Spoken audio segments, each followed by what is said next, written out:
Greetings, everyone, and welcome to the final Artist Chat as part of this year's virtual Washington Jewish Music Festival, as part of this year's virtual J by J Festival. Excuse me. Now, before I introduce our special guest today, let me say a couple of important things. First of all, if you are watching this live, look at your clock right now. If it says 5 p.m. and it's Thursday, December 10th, and you're on the East Coast, you are watching this live. So if you are watching this live, a couple of important things. First of all, you can chime in on the discussion and add your own comments and questions for Gina Sobel, our guest. Now, if you're watching this in the Zoom webinar format, we can't see you, we can't hear you, but you can avail yourself of Zoom's Q&A feature. Now, it varies device to device, but on most devices, you scroll your cursor, your mouse, your finger, whatever, to the top or bottom of your screen. A little menu bar pops up. On that menu bar is a button that says Q&A. You click on that, and you can clickety-clack, type a message to us and our guest using that Q&A window. We may not see it right as you type it, but I promise you, I will be monitoring that Q&A box and will pass along any questions for Gina you may have. If you're watching on the Eventive platform, there is a chat function on the Eventive platform, and if you type a question in there, someone from the J by J staff will relay that question to us here in the Zoom webinar. Of course, if you're watching the replay of this chat, well, you're out of luck. You'll have to track down Gina on your own. That's okay. She's not that hard to find. Okay, the other important announcement is you have just under 7 hours left to enjoy the offerings of this year's J by J Festival. Now, what you gotta do, the minute we're done with this artist talk, hey, Alexis, can you deputize me? I'm sorry, I should have asked you ahead of time.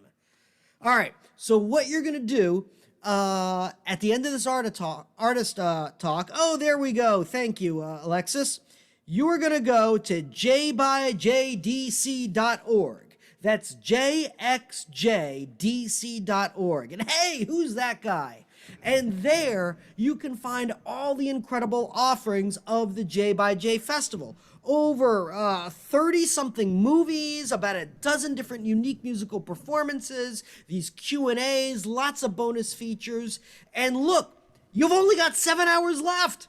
7 hours, most of this stuff will disappear, at least for the immediate future. But you go at the end of this talk, you can click on anything, and you can pay what you want. All there is a slight mandatory service fee. But really, for relatively little money, you can enjoy any of this stuff. Now, you go on to the music tab here of the festival, and right up there, right first, the top left square of the page is our guest of honor, Gina Sobel. You click on that. There you go. And then you click on tickets, and you can pay what you choose. There's just, I think, like a $1.50 processing fee. And then you can watch it to your heart's content anytime you like until midnight tonight. Okay, having done all that, it gives me great pleasure to introduce our special guest today, Miss Gina Sobel. Hey, Seth, how's it going? It's going good. How are you doing, Gina? I'm good. It's great to see you virtually. It's been a Yes, little while. likewise, it has been a while. Well, look, we're going to tell people all about you and talk about your background and all that stuff. But I want to just get started by talking about your set that you recorded virtually exclusively for this year's J by J Festival. I loved your set for a lot of reasons, Thank obviously. you. You're ridiculously talented, but I got to admit, one of the reasons I really liked it is because you do a fair amount of both Sephardic repertoire and Sephardic influenced music. And the sad truth is, and I'm as guilty of this as anyone else, is that Sephardic music sometimes is sadly underrepresented in the world of Jewish music. And indeed, I dare say it's fairly underrepresented in this year's J by J Festival. So I'm glad you're part of it to help mitigate that. How did you become involved with Sephardic music? So I studied Sephardic music with Susan Gaeta through the Virginia Folklife Apprenticeship Program, and Hmm. Susan was Flory Gigoda's. I guess Flory was her Susan's mentor, so she was her mentee. And about a while ago, and maybe 15 years ago, or even longer, and over time, Susan had become a master artist in Sephardic folk singing, and so she took me on as an apprentice. And I first heard about Sephardic music in college, actually. I had played a little bit of klezmer in high school, my synagogue, stuff like that, but I had never even heard of this style of music, this whole folk tradition. Oh, it's a whole different musical I universe. mean, it's a broad universe. There's a lot to it. And I saw a picture of Flora Jagoda in my ethnomusicology textbook, and I was like, "Who is this? How do I not know about this music?" And I got to see her and Susan play at the synagogue in Charlottesville a few years later, and just sort of stayed following the music, checking in and listening to it when I wanted to. And then a few years ago, Susan asked me to be her apprentice through the Folk Life program, and I was super excited about it. And I studied traditional music and also Flory's music with Susan, and then the two of us started like a fusion band called Minouche. That's like sort Wow. of a world beat, like modern Sephardic fusion version of a lot of the stuff we did traditionally. So look, for people who may not be completely familiar with her, maybe you can say a few words about Flora Jagoda. I mean, really, Sure. by studying with Susan, who's apprenticed directly with Flora, you're directly in the lineage of this woman who's still with us. I mean, Flory's still alive, and she's like this towering giant of Sephardic music. Yeah, Flory escaped the Holocaust and came to the U.S. as a young woman. She's from Bosnia, and a lot of her music deals with sort of a celebration of her community, of all her tias, all her aunts, and getting ready for different holidays. And she took this really awful, sad moment in history and embedded the happy and joyous moments into music. And so she kind of brought this whole world of Sephardic music and music sung in Ladino to the US and popularized it. And a lot of the Sephardic music that we're aware of as Americans, modern Americans, comes from her repertoire. Either traditional songs that she popularized or songs that she wrote. She's like a super prolific composer. Yeah, and even if you don't think you know her You music, do. you do. Because you know what's one of her songs? Here we go. It's perfect for today. Un candelicas, dos Yep. candelicas, ochos candelicas. People always do that song, and they often list it as traditional. Hmm. No, she wrote it. Flora She Jagoda did. wrote it. That's one of her tunes. Yeah.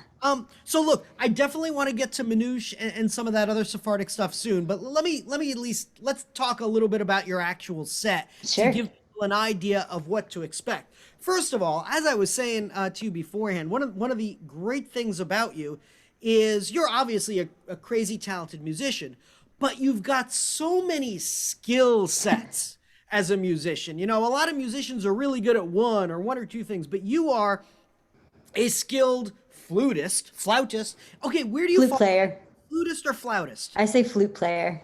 All right, flute player. You are a ridiculously gifted flute player. You also play saxophone really well, I might add, although you didn't play it as part of your set. You're a very gifted guitarist. You're an incredibly talented singer. That is certainly one of your instruments as well. And you're a composer and a songwriter.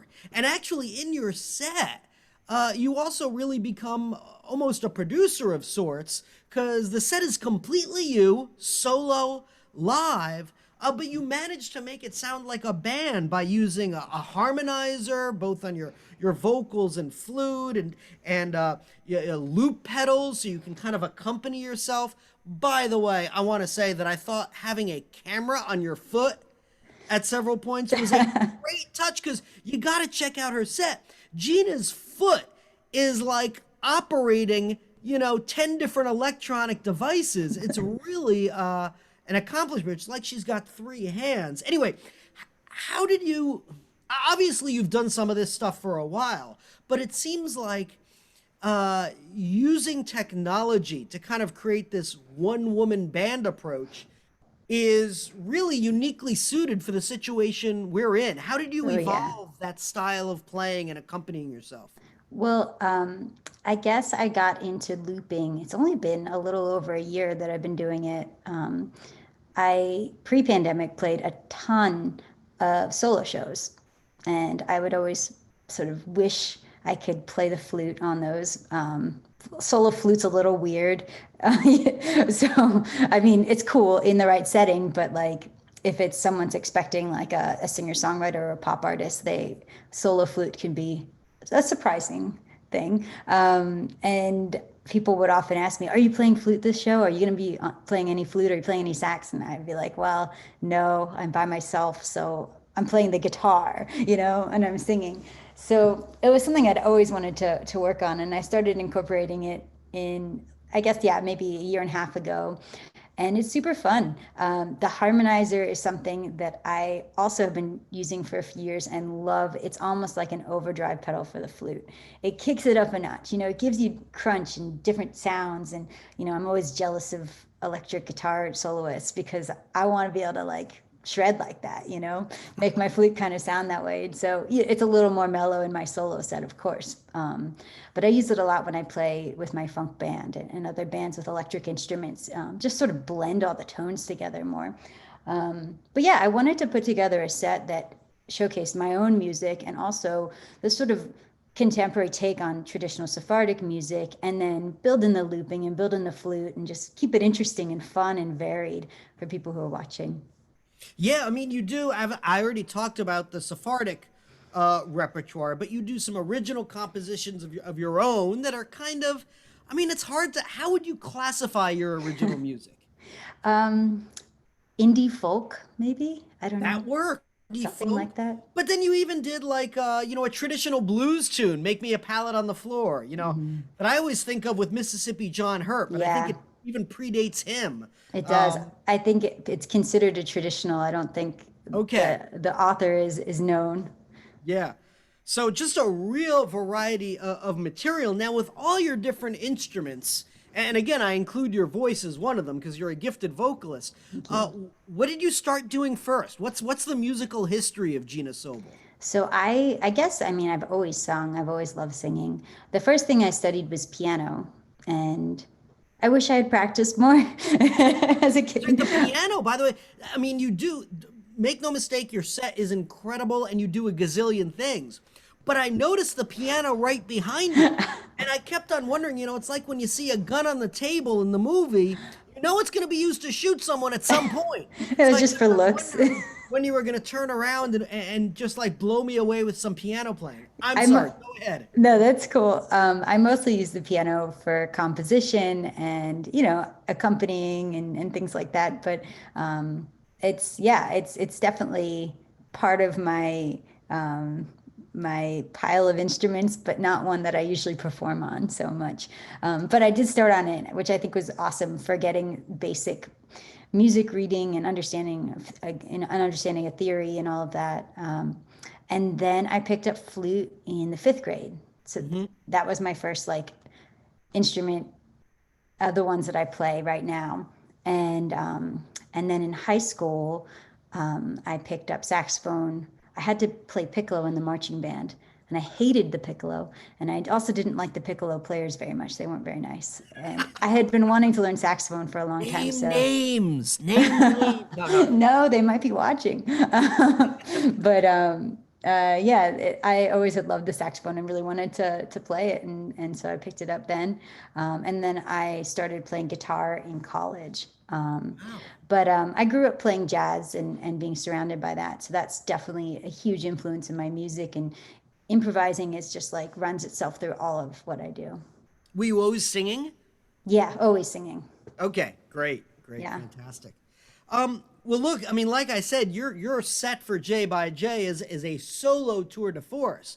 But one of the things that's always impressed me about you, and full disclosure, I've known Gina for a while, is that you've always got like 7 or 8 projects going on at once. And I know that even though we're kind of in lockdown mode right now, you haven't really discontinued those projects. So let's spend a little time introducing people to some of your many extracurricular musical activities. I mean, which one do you want to start with? Do you want to start with Choose Your Own Adventure, Gold Sounds, Minutia? Where should we begin? Let's start with some funk. Let's start with Choose Your Own Adventure. Choose Your Own Adventure. Okay, so this, I mean, I'll let you describe it, but I would describe it as kind of a funk jam band. Is that pretty accurate? Yeah, jam band means a lot of things to a lot of people. So we usually avoid that label, but we call ourselves a live composed funk collective. A lot of what we do is live composition on stage, but the idea is to build really tight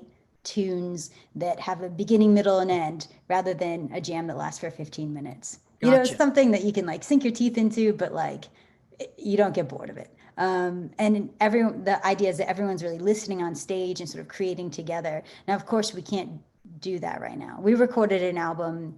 It's a collective, so like players are interchange a lot on the live show, but there's a core group that records for that band. And we did an album, I think about 2 or 3 weeks before, like the pandemic hit, like Just under the just got wire. there like Good for late you. February, and we released it in August, and it's been really fun to get to share And those wait, tunes. the title. I love the title. What is it again? The title is Ruse in Space. As in kangaroos in space. Is there a story that is acceptable to share here about what that title means? Yeah, sure.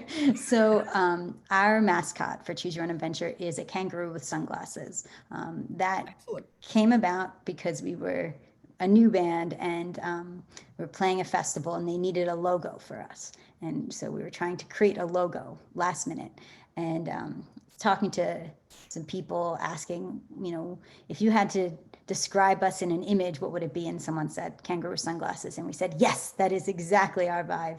And so that's where Funky Roo was born. And, I don't really remember. I think it was something someone said in the studio while we were recording it. So all of the Choose Your Own Adventure albums are recorded in one day. We just go in the studio, top to bottom, and then we mix afterwards and release it usually pretty quickly after we record it.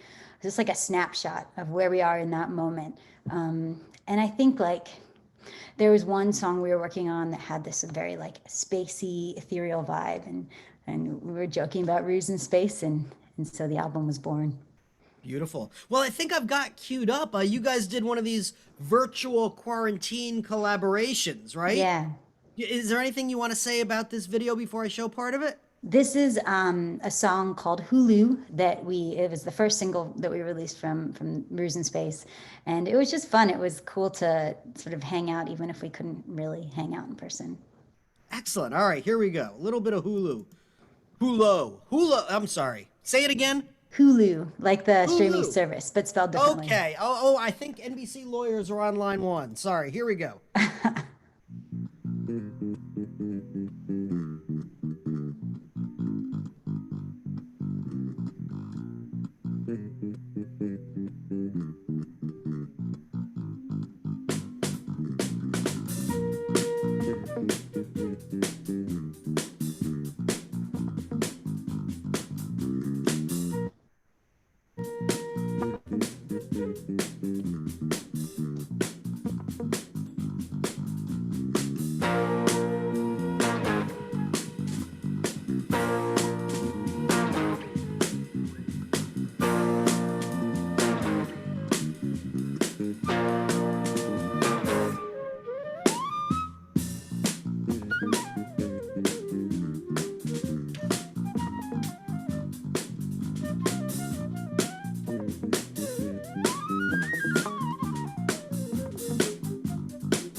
Oh man, I apologize for cutting that short, but there's so much I want to get to. That was fantastic, and that gave Thanks. people a good taste of your flute work, both solo and with the harmonizer, Yeah. where you turn into a veritable flute choir, which you do on several selections of your J by J set, which is fantastic. That's great. All right, how about Gold Sounds? Now I'm partial to Gold Sounds just because it's a duo between you and someone who I consider a good friend, one of my favorite drummers in the world, Joey Antico. How did that come about? So, so Gold Sounds was kind of an outgrowth of my time at Strathmore as an artist in residence. Ah, And so some of the, I kind of consider like what we ended up doing for my performances there as like proto Gold Sounds. Like it was like moving in that direction. And it's this like intersection of jazz harmony and funk and hip hop grooves and songwriting, like serious songwriting, like thoughtful singer-songwriter songwriting, which a lot of times those other genres I mentioned don't always include. I mean, they do. There are plenty of, serious songwriters in those, but they tend to, music comes first, lyrics come second. And I want both to come first in Gold Sounds. And so that's kind of like, that was the initial idea there. And so Joey and I started working on this music together and like really locking in with his rhythms and my rhythm playing on guitar and also like looping a bit so I can do the flute and all of that. And we also use we do some live looping. Joey has like a really cool Roland drum pad where we can have all these like different loops already on there and he can cue them while he's playing. And then sometimes we play with the full band with Gold Sound. So it kind of depends on the gig. But it's a lot of fun and it's always an amazing challenge to like get this like rhythmic complexity to sound easy and cool. That's like the, sort of what we're doing in that band. yeah, I mean, I want to show a Gold Sounds clip in a minute, but I just want to repeat again, one of the impressive takeaways from your J by J set is that in addition to being a ridiculously talented flute player, guitarist, singer, yada, yada, yada, is that you are a gifted songwriter. I would say maybe, I'm guessing here, about 50%, maybe a little more of your J by J set is original music you wrote. Some co-writes, like there was a co-write with Whitetold, another good mutual friend of ours, but some great songwriting. My favorite was the New Orleans one, Who Sold Louisiana? Oh, thank you. That was great. All right, I want to get to Gold Sounds, but I love that song so much. Can you talk a little bit about your song, Who Sold Louisiana? Yeah, so right after college, I was working with a nonprofit with a few other students from William and Mary. We started this environmental organizing group, and we were doing community organizing around clean energy. And we really had no idea what we were doing. We thought we did, but we were also 21 and we had no idea what we were doing. And we traveled all over the South in a biodiesel bus and ended up outside New Orleans. And it was actually like a truck that had been converted to biodiesel. And we were pulling this old fifth wheel trailer that we were living in while we were on this trip, I guess. And it broke down right on the other side from New Orleans of Lake Pontchartrain, right at that giant bridge. And someone pulled over, saw that we were, broken down and hitched up our trailer and drove us all to the place where we were staying. There was a lot going on. We were learning a lot about the world and about how life is for a lot of Americans that we didn't realize. Rural Louisiana has a lot of stuff going on that we had no idea about, even though we were there to do environmental organizing. And that night we were in a church parking lot in the fifth wheel trailer because someone at the church had forgotten that we were coming, so we couldn't get in where we were supposed to stay. And there was this crazy storm and the whole thing was shaking and the whole neighborhood was empty because this was only a few years after Katrina, and it was just a lot of emotions and like new experiences. And so I just sat on the curb outside the trailer after the storm had passed and started writing this song. And it was just about kind of that, like our experiences as people who don't really know what's happening, and then like the difficulty in making change when a lot of these policies and things that are hurting people are so embedded, So, sorry to Wow. get so heavy, but it's No, a no, heavy that's song. great. I realize I got off topic, but I really like that song. So I'm glad. Thanks. I'm glad now I know the whole story behind it because that's a great story too. All right, so back to Gold Sounds. I have a little clip queued up. This is Ray DeRoma. Am I pronouncing that right? Yep. What do you want to say about this before I show part of it? So the original melody for this song was based on the Doppler effect of Italian ambulance sirens. Wow, I'm It's a glad I little removed from asked. that. It was sort of altered a bit when we put it all together, but that was where it originally came from.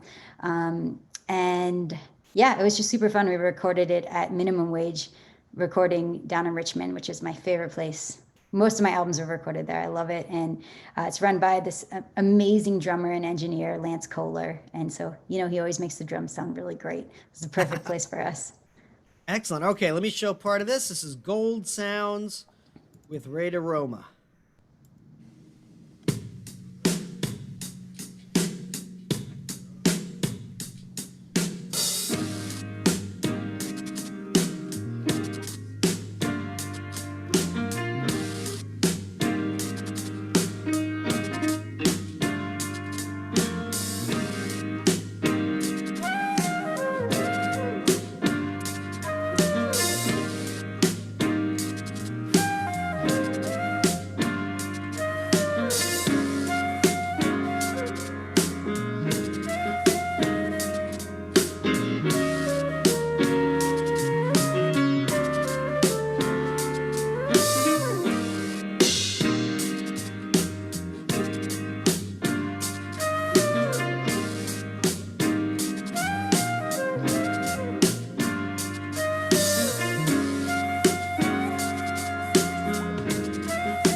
Oh, yeah. All right. Again, my apologies. I feel like I'm doing a disservice to the music, cutting it short, but go No check out worries. Gina's stuff online. We'll talk more about where you can do that in a little bit. And I love seeing Joey. He's a great He's guy, isn't great. he? He's He great. is. He is. I miss How can you playing with not him. like Joey? I know. Anyway, okay, so that brings us back to a group we talked about a little bit earlier, but I want to get into further detail, and that is Manouche. Yes. And I love everything you do, but I love Manouche because it's so unique. I mean, here's a young up and coming musician who's steeped in jazz, funk, rock and roll, indie, all these kind of current cutting edge genres, and you found a way to meld it and combine it with an interest in traditional Sephardic Jewish repertoire. And that to me is incredibly exciting. And of course, I'm not authorized to speak on behalf of the Edlovich DCJCC, but I still think I'm pretty safe in saying that when and if we get to mount a real in-person version of the Washington Jewish Music Festival, Manouche is definitely going to be on the short list. All It's right. a very exciting group. That was Thank not a you. binding contract, mind you. So tell me more. I know you talked a little bit about earlier, but tell me more about the genesis of this group, who's in it, and what kind of the philosophy behind it is, and then we'll show a video. Sure. So Susan and I wanted to start this band. We had been talking, I think it came about, we were playing a concert and we were talking about some arrangements and thinking, man, if only we had drums and bass on this, like this would be so cool. And we just started thinking about how we can make this awesome body of music accessible to Americans and to young Americans, not necessarily American Jews, though that's awesome to spread it in this community, but also just to like people in general. Like you just don't know about this music, and so much of it, some of it's religious, a lot of it's cultural, a lot of it is like love songs. You know, it's all kinds of stuff. It's great folk music, and so Okay, I don't want to interrupt. I apologize for interrupting, but actually, could you make sure to address the actual song Minouche, which you do a yeah, solo version of that yeah. song as part of your J by J set, and That it's was the also first the time I name of performed that, this actually. group. So I'm sorry. Go ahead. Oh, Go ahead. that's cool. So yes, the name Minouche means, so there's this great song that's called Tres Clavinas, Three Carnations, but the chorus is Aman Minouche, Minouche, Minouche, Minouche over and over again. So everyone just calls the song Minouche. And it's sort of a term of endearment in Ladino. It means like my sweet one or my dear one. And we had been playing that song as a band. We hadn't named the band yet, and we just kept calling each other Minouche, like in a like kind of fun way. And then it was like, oh, that's perfect. So that's how the band was named after this song, but also just after that sort of vibe. And so I had two people in mind to invite to this band. Basically, we wanted to incorporate our contemporary influences in with this music, which is kind of what folk music has always done. You know, it's always sort of brought in like whatever's happening around. And I was thinking mostly about, first of all, of course, musical ability, but also personality and interests. And I thought of Trevor Peach, who's an incredible bassist based in Richmond. He plays with Choose Your Own Adventure sometimes. And Kevin Johnson, who plays percussion and drums, also a Richmond guy. I know him from his main project called Juwala Collective. I sometimes play horn with them. They're a Moroccan funk band. They're super Wow. cool.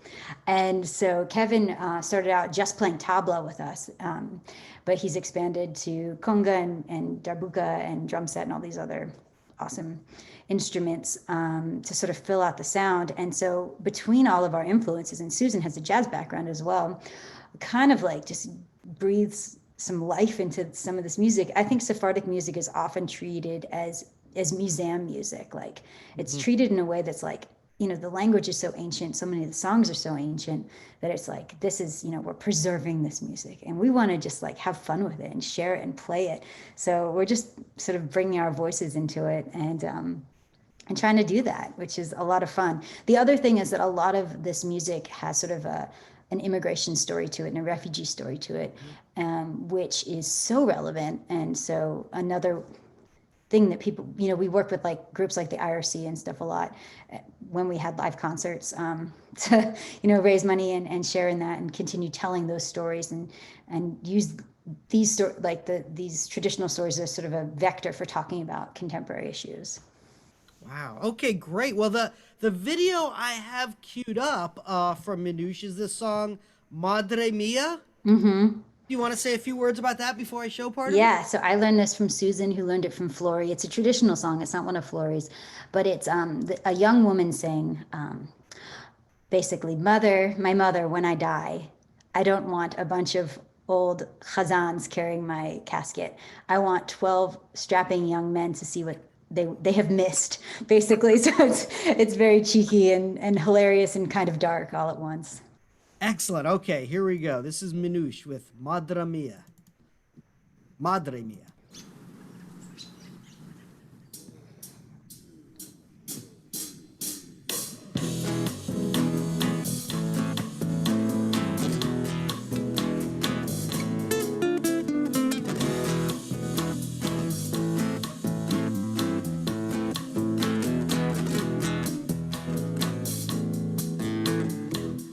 Madre mía, si me muero, Hazani no quiero yo, sino 12 manceritos, adelante a mi jarón, halva shakerola, halva shakerola.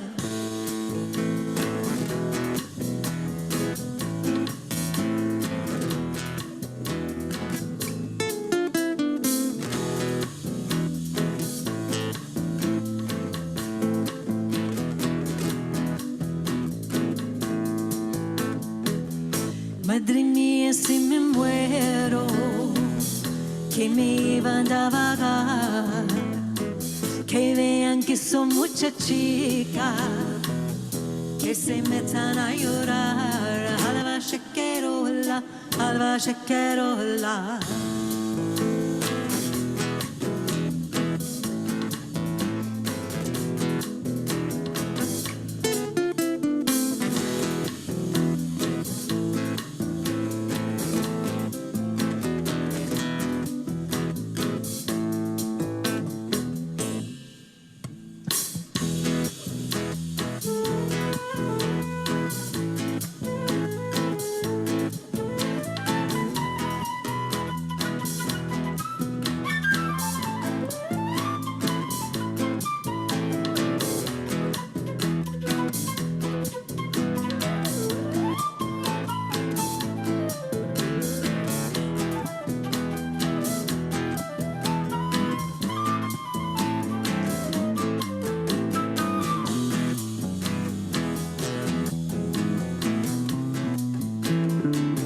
Oh, that's just fantastic. Thank I you. love that.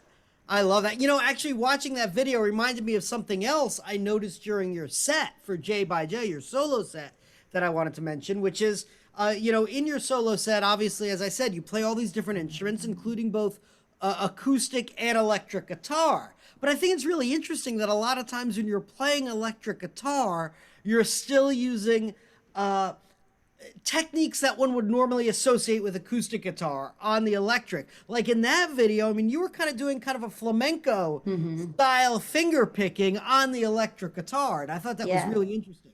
I love it. I love the tone that you get with a clean electric guitar sound with fingerstyle playing. I just, especially for when I'm playing solo, it just creates such a soundscape that you don't get necessarily on the acoustic.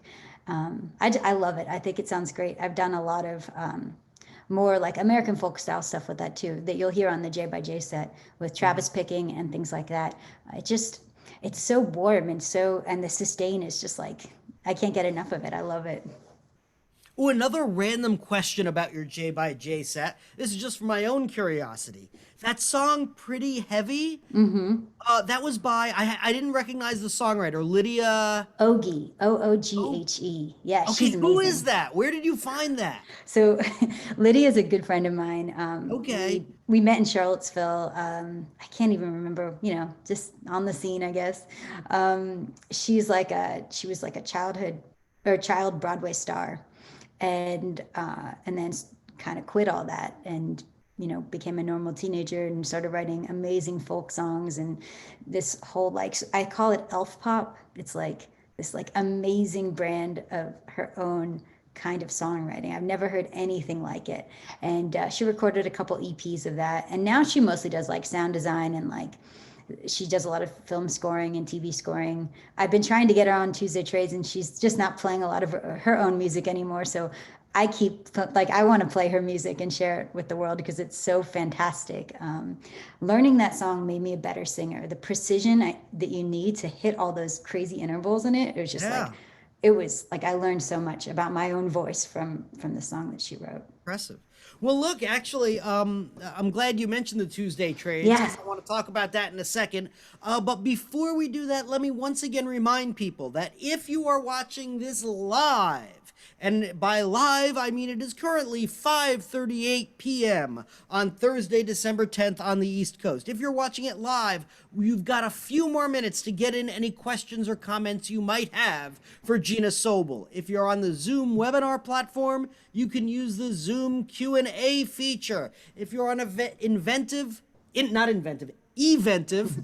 you can use that chat function and the questions will be relayed to us. Of course, if you're watching this after the fact, you'll just have to find Gina Sobel yourself to ask her questions, but she's not that hard to track down. She's got a pretty active social media presence. We'll talk about that too. Okay, the Tuesday trades. Yes. So when all of this started in March and all live shows were canceled, everyone started doing these live streams, Facebook live streams, YouTube live streams, Twitch, whatever.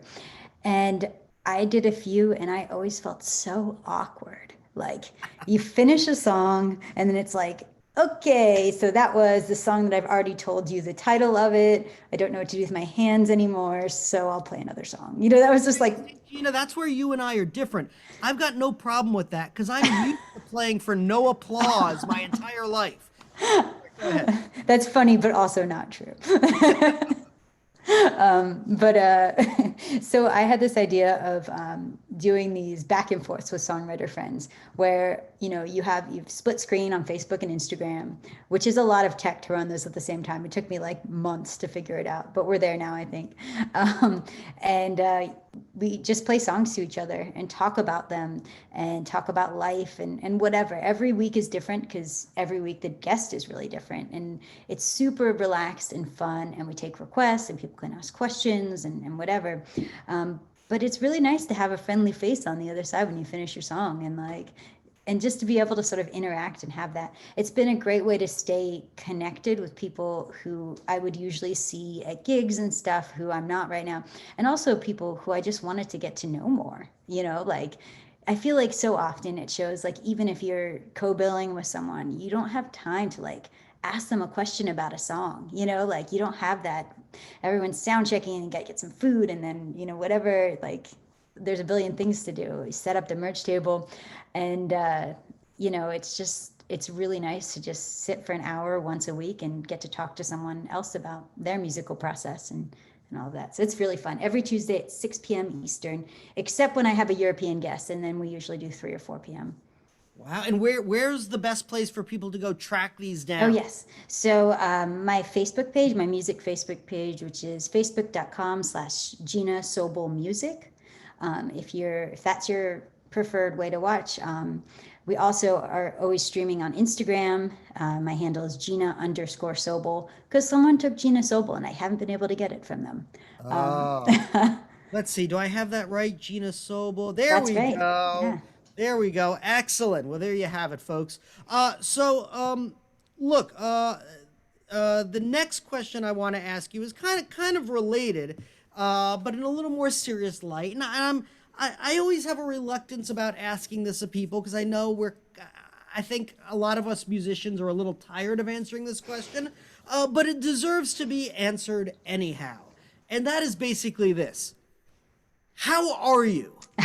I mean, this year has had a lot of peculiar challenges for everyone in every walk of life has had their own set of challenges brought by this year.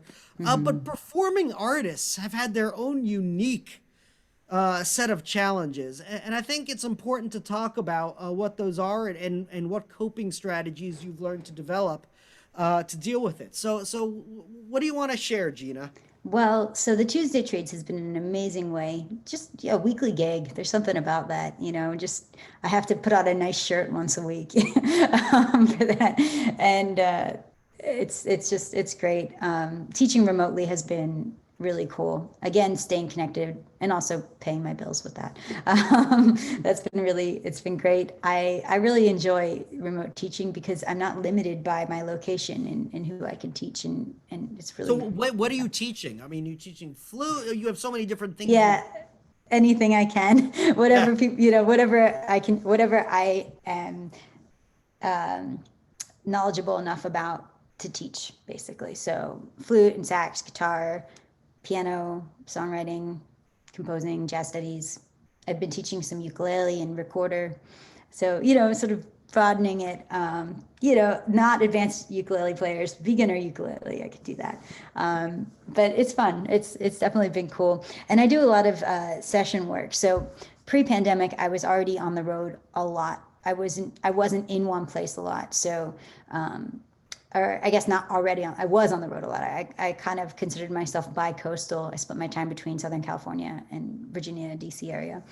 And so I already had been doing a lot of remote session work because I would get a call to do meet, and by session work, I mean being hired to play on someone's album or film score or whatever. And I, would get a call and someone would say, "Hey, we've got a session this week. I need flute." And I'll say, "I can't come to the session, but I got you." I have a home studio, so I'm able to do that. And that's been really cool and has really picked up lately. I think a lot of people have realized that this winter is not going to be what they expected.